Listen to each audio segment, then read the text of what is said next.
We are joined by Andie Riley to have a look at today's papers. Yeah, Andie, thank you very much for joining us today. So let's start off with the MEN, shall we?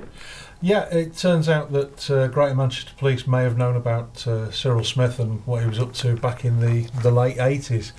Right. You can see there been a few months' worth of fallout for our local police force on the back of that one. And they've covered that story pretty deeply this morning. They have, yeah, they have gone into it. They haven't named the officer concerned for obvious reasons, but yeah, that's one that's going to run and run, I think. Righty, so we move on to The Sun, probably one of my favourite papers of today. Look at him, he's obviously depicting that Dave from a very famous advert, isn't he? He is, yeah.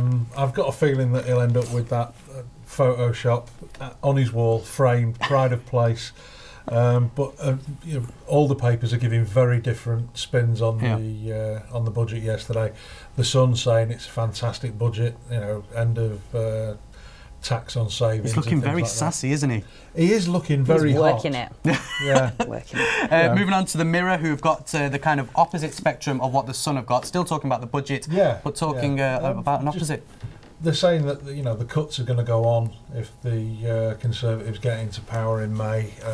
All our public services, from the NHS through to the police, the armed forces, there's more cuts coming, and it's still, you know, there's still a lot to do. And talking about the Metro now, they've obviously got part of it talking about the budget, but the other half of the paper, they're talking about the attacks in Tunisia. Can you tell us a bit about that? Well, some breaking news just before we came on air today. There have been 4 arrests in Tunisia of people suspected of being involved. And it's such a shame that the country that was the hub of the Arab Spring a few years back is still subject to these sort of attacks. It's somewhere I've visited. I've got friends from there. It's a beautiful country. How important is the fact that this is, you know, on the front of the pages and no other pages really gone with it? I think it's a brave decision by the Metro to put that on. I mean, when you've got 400,000 Brits visiting there every year,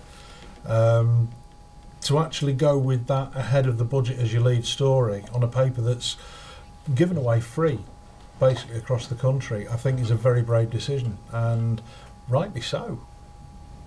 Andy, and 22 have died in this terrorist attack. You say 4 have been arrested. Do we know who or where they are from? We don't know who or what at the moment. It was breaking just as we came on air, but there have been 4 arrests, and sadly 1 Brit is among the dead. Thank you very much. Thank you.